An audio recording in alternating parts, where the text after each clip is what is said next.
আপনি কিরম বাপ খোঁজ খবর রাখেন না, কিন্তু একমাত্র পরিবারের কারণে জীবিতের কারণে কোনো মিথ্যা যাওয়া হয় নাই। আমার বোন ভাই থাকলে তাদের লগে আমরা একটু দেখা সাক্ষাৎ থাকলে ভালো। তোর মার জ্বালা বাপের জ্বালায় একজন মা ডাকছি।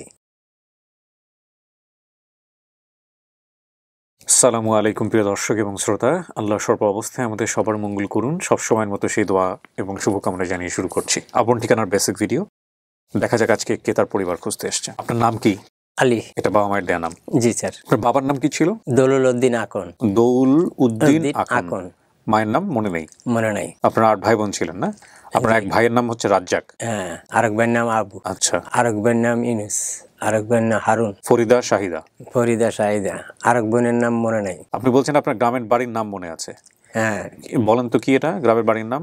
আমার থানার নাম হলো ফরিদপুর শিবচর বাজার, নিয়ামত কান্দি গ্রামের নাম। তো আপনার তো সবই মনে আছে চাচা, আপনি জান নাই কেন? যাই না, আমার ওই আর্থিক অবস্থা খারাপ ছিল। আমি একবার চেষ্টা করছি, যাইয়া লঞ্চে গেছি, যাওয়ার পরে বাড়িঘর টোকাই পাই না, যাওয়ার পর তা আবার ব্যাগ আয়ে পড়ছি। কি বলেন এটা? আচ্ছা বলেন তো, শুরু থেকে বলেন কি হয়েছে, গল্পটা একটু শুনি। আমি ছোটবেলায় বাইরে গেছি বাড়ির থেকে। কেমনে বেরোলেন, কেন বেরোলেন, কি বেরিয়েছি ওই আমার পার্শ্ববর্তী এক গ্রামের এক ভাইয়ের সাথে বাইরে গেছি। কি হয়েছিল যে কারণে বের হয়ে আসলেন? এমনি বেরিয়েছি, সে বলছে আয় ঢাকা যাইম, ঢাকা থেকে আবার ঘুরে আয়া পড়ুন। আচ্ছা। সে আমারে ঢাকা রাখিয়ে সে কই গেছে আমি আর বলতে পারি না। আচ্ছা। তারপর আমি এই ঢাকায় ঘুরতে আসি, তখন কাঁদছি, বহুত জায়গায় কাঁদছি। কান্দার পরে ঢাকা আপনার ওই প্রেস ক্লাব আছে মাজারের সাথে, প্রেস ক্লাবে এখানে ছিলাম কতদিন। তো এখানে প্রেস ক্লাবের সাংবাদিকরা কিছুদিন আমাদের পালছে। এখানে আবার আরবি টারবি পড়াইতো, সেখানে থাকতাম। আর সেখান থেকে থাকি আবার গেছি কই হাইকোর্ট মাজারে, এখানে ছিলাম কিছুদিন। এখান থেকে কিছুদিন থাকি আবার সঙ্গী পাইছি, সঙ্গী পাওয়ার বলতে আছে চল এখানে না আমরা কমলাপুর স্টেশন যাই। তখন আইছি কমলাপুর স্টেশন থেকে চল ট্রেনে যাই চিটাং যাই। তো চিটাং কোন জায়গায় আমি তো চিনি না, তো বলতেছে আমি চিনি, তুই চল। ঠিক আছে, আমরা লয়ে গেছে। এই চিটাং এই রয়ে গেলাম, আর কোনো মিথ্যা যাইতে না। রাখার পরে অনেক বছর কাটাই গেল। তোর মার জ্বালা বাপের জ্বালায় তাই সেই চিটাং একজনকে মা ডাকছি, একজনকে বাপ ডাকছি। এই বাপ মার কাছে রয়েছি। রাখার পরে সেই বাপ মাই বিয়ে শাদী করাই দিয়েছে, সেখানে রয়েছি। হঠাৎ করে একদিন সে বাপ মারা গেল। তার ঘরে বাপ মারা যাওয়ার পরে ওখানে আমি বিয়ে শাদী করে দিছি আমারে। তখন তাকেও আর্থিক অবস্থা খারাপ, আমারও আর্থিক অবস্থা। তখন আমার পরিবার বললো তোমারও কেউ নাই, আমারও কেউ নাই। আমার ভাই চিটাং মারা গেছে, আর এক ভাই আছে দেশে, তুমি চলো আমাদের দেশে চলো। তো কোনানে রয়ে গেলাম বিয়ে শাদী করে শ্বশুরবাড়ি। শ্বশুরবাড়ি থাকার পরে শ্বশুরবাড়ি রইলাম, কাজ কাম করি, গৃহস্থী কাজ টাজ করি, এইভাবে জীবন কাটাই। চিটাং থাকতে আমার এক বোন গেছিল, আমার এক ভাই পুলিশ ছিল, স্বাস্থ্য জেঠাতো ভাই পুলিশ। সে বলতেছে তুই এখানে কেন রে চিটাং? আপনার আপন? না আপন না, চাচতো, আমার পার্শ্ববর্তী গ্রামের। মানে আপনি যে পরিবার থেকে হারাইছেন? হ্যাঁ, পরিবারের। ওই পরিবারের চাচাতো ভাই? জি। তো গিয়ে আপনারা খুঁজে পাইছে? হ্যাঁ, আমার পাওয়ার ফলে তুই কে রে? আমি কে? আপনি কে? তুই নাই মুখ? আমি কে জি আমি মুখ। তো তুই এখানে কেন? আমি এখানে থাকি, এখানে বিয়ে শাদী করছি, এখানে থাকি। তো চল বাড়ির চল। আমি তো এখন যাইতে পারবো না, আমার ওয়াইফের এখন প্রেগনেন্ট অবস্থা, অসুবিধা আছে। তোর বাসা কই? তো আমার বাসা তো লয়ে গেছি। নেওয়ার পরে সে গেছে, কয়েকবার গেছে। যাওয়ার পরে তারপরে একদিন কি করছে, আমি তো দেশে যাই, তুই যাবি নি? আমি কি না, আমি তো যাবো না, আর আর্থিক অবস্থা খারাপ, আমি যাব না। আপনি পারলে কেউ নিয়ে আমার ভাই বোন কেউ নিয়ে আসে। তো আমার ছোট বোনটা আনছিল। ছোট বোন আসার পরে আমার বড় মেয়ে আবার দুনিয়াতে আসে। তার খেজুত ঠাজুত করছে। খেজুত করার পরে আমার বুড়ো ছোট বোনটা এত যত্ন করি, আবার পাঠাই দি ভাই, ভাই তুই যাইস। যাই করে আর যাওয়া হইলো না। আমি কেউ বাড়িতে আমি চিনি না, আমি ঢাকা থাকি, তুই এনে যাইস। ঢাকা কোন জায়গা? মিরেট টেক বহুদিন আইসি, ঢুকাই পাই নাই, আবার গেছি গই। এরকম কয়েকবার আসি, আর পাইনি।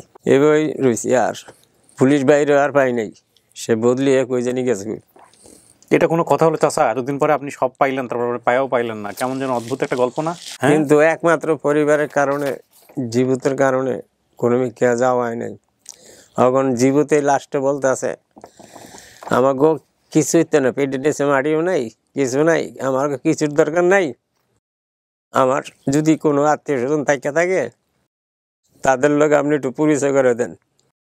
চাচা থাকুক আর বউকু থাকুক, যেই থাকুক, তাদের লোক একটু পরিচয় থাকলে আমাকে মনটা ভালো হইব। এভাবেই আমার মেয়েটা ইন্টার পাস করাইছি। অনুষ্ঠানে আসা হলো কেমনে চাচা?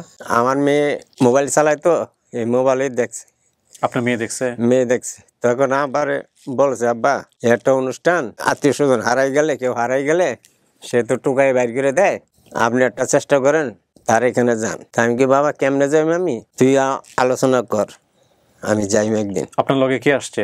আমি একাই আসছি। হ্যাঁ, তারপর কি বলছে মেয়ে? মেয়ে বলে আপনি একদিন যান আব্বা, যে স্যারের লোক আলাপ করেন, নিশ্চয়ই আমাকে কেউ থাইকা থাকলে স্যারের টোকাই বাইর করে দিব। আমি কি ঠিক আছে যাই। এইভাবে আসা হইলো।